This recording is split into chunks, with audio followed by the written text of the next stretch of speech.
welcome back. We're back to the regular throwdowns for all of you. We got a partner workout today for the first time.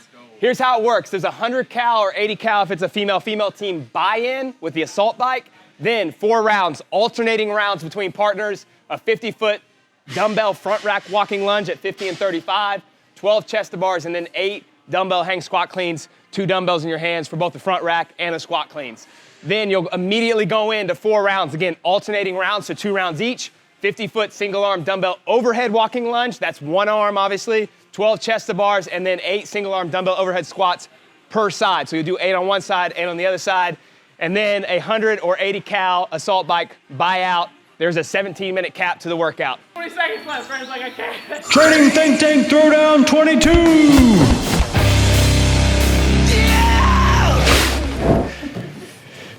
Ready? Let's do it. 3, 2, 1. Hey, welcome my friends back to the Throwdown after a 5-week hiatus because of the Open. We are back. This is where we announce a workout and invite all of you to do it with our Training Think Tank community. My name's Brandon Dorman. This is not Max. Yep, Max is out of town. Mike was supposed to be here and forgot. That jerk. So here I am. All right. That was dead, Chris. That was so dead. It worked. Didn't it work, Mia? Hey, my name's Brandon Dorman. I'm Mia Gianelli. Welcome back. The last 5 weeks we've been doing the open workouts on these videos, and now we're back to our normal throwdowns. This is where we announce a qualifier style workout and invite all of you to do it with our Training Think Tank community. We'll provide a demo, strategy, and tips for you. This week we have Brandon and Mike showing the workout. You better believe it. All right, Mia, our first partner workout. Woo! Of the throwdowns. 22. It's back. Mike's excited. Mike was so excited for this, and I was too until I got on the bike and realized that this was gonna be way harder than I thought. So it starts out with a 100 cal bike for the guys, 80 for the ladies, 90 if it's male, female, yeah? Mm-hmm. Don't forget that, yeah. Chris. What was your strategy on the bike? So I was with Stephanie, who is pretty strong on the bike. So we didn't really look at it as we're gonna go so many cals. We just said we're gonna go at like 85, 90% until right before it starts hurt, and then just transition quickly. And it ended up being about 10 cals a person, give or take. Yeah, we talked about either doing it by like perceived effort or by cals, and we decided to do it by cals just for the first one, and then perceived effort for the second bike of the back half of the workout. So what we did is I went a little bit slower effort and did 15 cals just because I can sustain a little bit higher output for longer. Mike's more powerful though, so he went in this kind of like a sprint. He did 10 cals, so we went back and forth for 4 sets like that. Gotcha. Yeah, I think it ended up being 4 sets each. She ended on the bike, and we were off it after you guys, but not too far, not too long after. No, but you guys did 80 cals, let's remember. Well, how high what were you holding for your 15 cals? I don't want to talk about it. Yeah, okay. So already, like, look at me. I'm like, I've done 30 total cals at this point. I'm already hunched over. I was telling me before we got on the camera that I like died after the first 15 cals. I don't know what. I don't think we warmed up well enough. Me and Mike were just dicking around over there the whole time, talking trash. So it was definitely a hello, welcome back to training after a deload week after the Open. It smacked me in the face right away. By the way, for everyone that's watching, I am terribly sore still, and this is 3 days later. Yep. Like my legs, my biceps. I don't think I'm as resilient as I think I am. Yeah, definitely can't straighten my arms today. Yeah. So, what are you still hurting here? Yeah, I was burned up pretty bad, and then the way that we looked at this was like, hey, let's get to 75 relatively fast, and then when we finish, slow down on the last set of 15 for me and the last set of 10 for him, just so that we had enough time to be able to, 1, recover before we did the first round, and then 2, hopefully that we can put some output on the bike on the back half. We did not though, so that was, it got brutal. So here I was holding about 800 for the first 3 sets of 15. I pulled back to like probably 700 for 5 cals, and then like 500-ish for the last 10. And I told Mike when I was getting off, I was like, hey, slow it down as much as you can to give me some rest, because he was doing 10 cals in like 10 seconds. So I knew I needed more rest than that. Yeah, that first transition, because I went into the rounds first. Yeah. It's not a lot of rest after the bike, so just be ready to grind, because you have to go fast, so that your partner can start. Yeah, it was the first round was definitely the most painful, as far as like my respiration rate was really high, my heart rate was really high, and then my legs were just still trash. Was that me lunging before you? No, that's not me. That's Chris. They had the easy bike though. Yeah. Remember? Hey, we caught up though. So the standard here for the lunge, you can hold them anyway as long as your hands are fully on the dumbbell. This does not look comfortable, but I like holding it like that for some reason. I know some people will rest it all the way on and just hold it, or they'll have the dumbbells kind of propped up perpendicular to their shoulder, but I like that position. Yeah, I had them propped up with the head on my traps, and Yeah. that makes it really easy to breathe, but it is a little bit of grip fatigue. But grip didn't really bother me in this workout, so. So it's funny because I know you mentioned that to me after the workout, but my grip blew up pretty bad. I think my really? volume of chest to bars hasn't been that high, but it definitely got to me. I think just kind of the mixture of doing the dumbbell movements in the front rack into the chest to bars was harder than I thought it was going to be. How'd you feel on these, the hang squat Yeah, cleans? I mean, I like a hang squat clean. I would have preferred it going to the ground. I know that we actually talked about that after the workout. I think it would have just made it a little bit more challenging for most people. This is a little funky. I like going between my legs a little bit better. It just kind of felt like I didn't have to hinge as hard, but it still was hitting my thigh a little bit. All right, Mike's starting the lunges, so that's the style I like holding the dumbbells. I think it's really easy to breathe on. Yeah, he gets it up there really fast. I think that's something like in, 17.2 that they had the front rack walking lunges, that a lot of people did that. I actually held them like that. What I noticed is in this workout, when I was warming up for it though, one dumbbell kept slipping, so it's something that you would have to practice to make sure you can get it up there quickly, especially in a style like this where you have to basically sprint the rounds. Right. Mike's chest bars look way better than mine did, much more smooth. I thought you were gonna make fun of Mike the whole time. No, You're just complimenting I him. am complimenting Mike. He's such a good guy. I went to his hockey game last night, by the way, that they lost 5-1. Aw. Sorry, Mike. Just said it to everybody watching. It was brutal. He looked good out there, though. So you can see Mike's technique here. He's doing like kind of a half step out and then going underneath. When I go outside of my thighs like this, I do the squat clean the same way, but I just kind of decided to do inside the thighs. It felt a little bit better on my low back. Yeah, I like the sumo style better as well. I think it just flows a little bit easier for me. All right, round 2. Or round 3. You're round 2. My second round. This one was a little bit easier just because of the nature of getting a longer rest. It was like 15 seconds off the bike, and then that was maybe a minute or so, so Yeah. I felt a little bit better. But by the time I got to the squat cleans, I was already breathing pretty hard again. And there's something about the lunges for me, I don't know if you feel like this, but I just from not practicing them, I was getting a little collapse, and I was having a hard time breathing with the front rack lunges. Felt way better on the overhead lunges. Yeah. I think that has to do with how you have weight in front of you pulling you forward. Yeah. So maybe the dumbbell vertical is an option to help with that if you're willing to deal with the grip Yeah. aspect of it.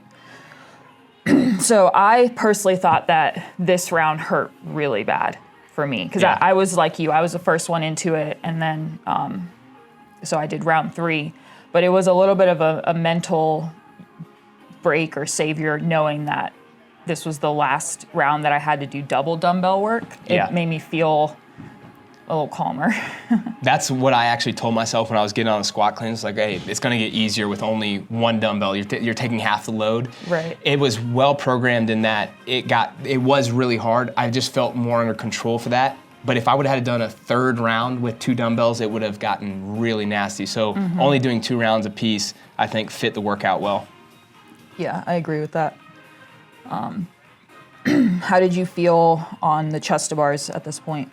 Yeah, so the second round is when my grip already started to feel like, wow, this is going to get hard. It wasn't an issue doing the second set of 12, but you can see, I think, probably on my third round, my chest to bars aren't very efficient right now anyhow because I don't do any. I mean, this is the first time I've done chest to bars in probably 6 weeks. I don't do a lot of gymnastics anymore, and they're clunky. I feel like I can still breathe well, and I was recovering on them, but they're just very, I mean, look at me, I'm dying over there. You're wondering, like, Mike, just take your time, dude.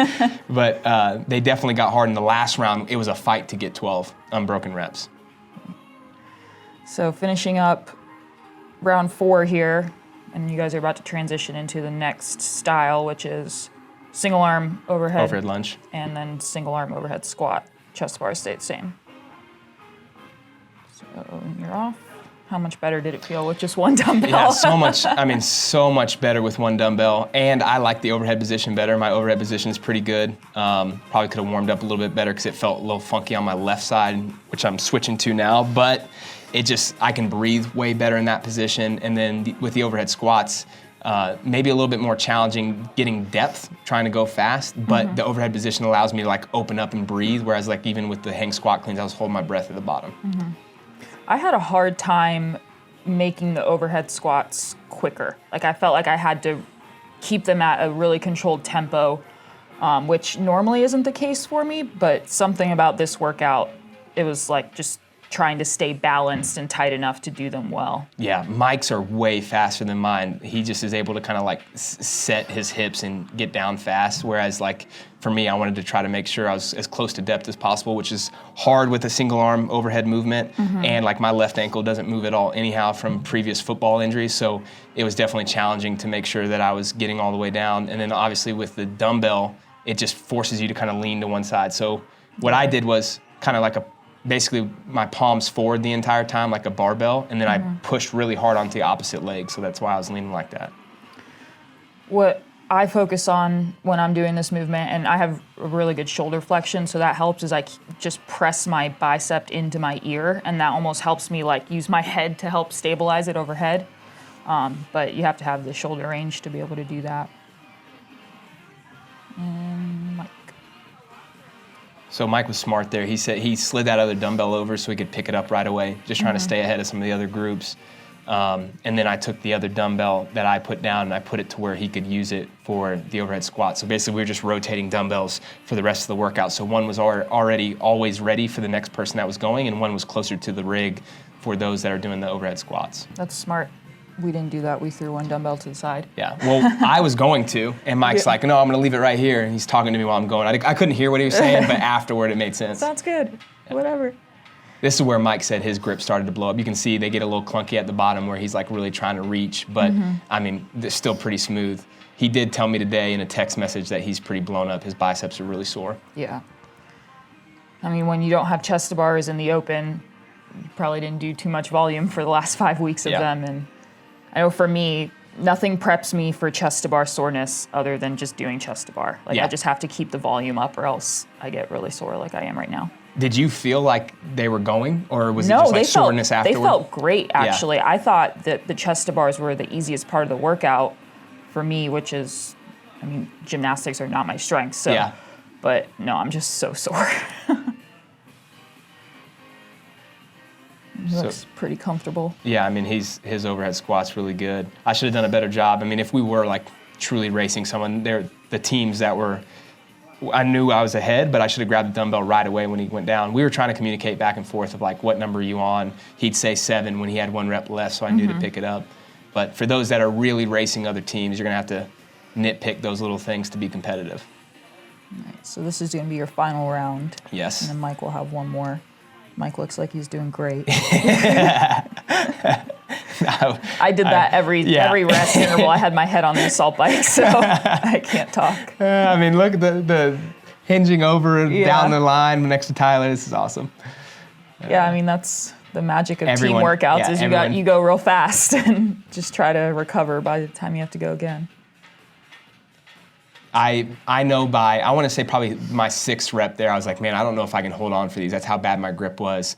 I never wear gymnastics grips, so those were like a savior for this because it's so easy to like loop them over and do reps. That definitely helped me a ton because otherwise I probably would have had to come down. I try to speed up the reps here, but I mean, it's just like, when I speed them up that fast, I don't know if I'm meeting depth. My right hip always goes down, but then my left hip is a little bit higher because of that ankle. So, I think that's just a movement issue that I have to work on. So finishing it up, is there anything that you would change if you guys were to do this again? I think I probably would have slowed down on my first attempt on the second bike. So what we're about to get on, I try to go out a little bit hot because I just wanted to get the 100 cals done. What would have been better for both of us, because you get a kind of a reward for going fast on the bike, is to take like 30 seconds and just go really slow and then let me sprint for 15 to 20 seconds and get as many calories as I can, then let Mike do that and then go back and forth a couple rounds. How much time did you guys have on the bike? I want to say we probably had like 3 minutes and we didn't finish. I mean, it was pretty sloppy. We were both gassed. I mean, I was holding under 400 for probably 15 or 20 seconds at one point, which my rule is on workouts like this is like always hold over 500 with a partner, and I definitely failed that. Broke your rule. Yes, I did. It's funny, I don't know if you'll be able to hear it on here, but Mike, I got on first and I'm riding pretty hard, and then I started slowing down. Mike's like, just go for a minute and then I'll get on and sprint. I'm like, there's no way. A minute is an eternity. Yeah. I'm like, there's no way I'm going for a minute on this right now. I told him I can't at one point, and then he made fun of me after the workout. He's like, I've never heard you say I can't. Like, no, I can't, I really can't. I got on the bike first as well, and I just told Stephanie, just let me know when you're ready. And she said she was ready so quick. I'm like, you're awesome. Yes. Because this person doesn't get a lot of rest. Yeah. Like the first person on the bike, you get about a minute or however long the round takes, and then. Yeah. Yeah, I tried to hold it for as long as I could. I think I went probably 50 seconds here for him. But so yeah, we probably had 3 minutes and 20 seconds. So technically, with how powerful Mike is and I can sustain that, we should have finished. We're pretty soft in this back half. So I was probably at 600 for the first, 20 seconds of this, and then it just like, it hit me really bad. And that's kind of what I mean. Like if you go 600 and then you fall down to 300 watts for a male, at 300 watts, you're only getting probably about 14 cals in a minute. Right. So what I should have done was started at 200, had taken it easy for 20 or 30 seconds, and then went over 1,000 for 15 to 20 seconds, because that allows you to get 15 or 20 extra cals. Yeah. Yeah, when I got on, I thought for my first set I would sustain a little, and then we'd switch, and then I'd sprint, but my sprint did not yield very much at that point. It's so funny that like I close my eyes and start sprinting, I open them back up, it's like 2 cals. I'm like, oh no. Do you have any idea what he was holding? Yeah, here? I don't know. He ramped it up pretty hard, but it only lasted like 3 seconds. Yeah. And you can see like now these rest breaks just got so short. I mean, we were going back and forth for like 10 seconds. Yeah, that's hard. Can see this or not. Especially when you're And it's up, and then back down. And it's blurry. There you go. So 735 right now, but that doesn't last long. I mean, I was trying to go over 700 or 800 for 20 seconds, and I just kind of started falling off. I mean, I was 763, but I mean, again, that's 15 seconds, and I was just blown up. Yeah, it's falling pretty quick now. Yeah. This is, again, where Mike's like, hold on for another 20 seconds. I'm like, there's just no way, because it's better for us just to get on and off and hold higher wattages. Right. Let's see if we can see where Mike's at. I know each time he said he tried to just ramp it up as hard as he can and then let it drop off. I think the only challenge with that is like if you ramp it up over 1,000, let's say for a male, you have to hold it there for at least 5 seconds to get the calories to actually tick. Mm-hmm. It's like those first few punches of the bike don't really mean anything. Mm-hmm. So then what would the solution there be if you can't do it? Yeah, I mean, I think that the way that we thought about it originally, where like Mike's the guy that just sprints max effort, and even if it's only 10 seconds, and then I just go at a slower pace, it just didn't work on this back half, because my slower pace, like I'm already down to 600 here, now 536, 498, and I'm basically getting off. But you just can't get enough cals in that short period of time. So see, he's ramping it back up again. We have basically less than a minute left at this point. I think I get on one more time.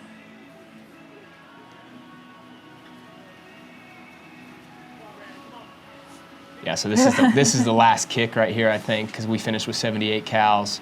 And I was trying to wait until like there was 10 seconds left to just sprint, but I mean there was like nothing left in the tank. I'm at 816 right now, and I'm just like, I'm gassed out.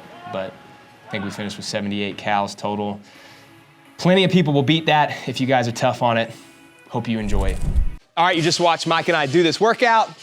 We got crushed, but we still won, 364 for the male-male pairs. The female-female winner was Steph and Mia at 285, and then the male-female pairs, Kylie and Alex, got 266. If you want to play along, see if you can beat Mike and I for any male-male pairs, please post your score in the description below. I want to see who can beat us. All right, since the Open just ended, Mike and I wanted to write a fun partner workout, so that's why we put this together and then demoed it for you guys. And we basically just picked movements that weren't in the Open, so that's why you see chest to bars, lunges, and some dumbbell variations that we didn't see this year that you may see in the future. So hopefully you guys enjoy. It was nasty. I'm so sore. Mia said she's so sore. Hopefully you guys enjoy. Let's break this workout down. Break it down. All right, Mia, typically we talk about separation value, but this is just a fun partner workout. Next week, we're gonna get back into diving into like qualifier style workouts and points of performance, but we just wanted to give a couple quick tips for those that don't usually do partner workouts and ways that you can improve a score like this, or if you're on a team like Mia, things that you have to think about when you are going with a partner. So the first thing, Mia, the assault bike, how would you approach that?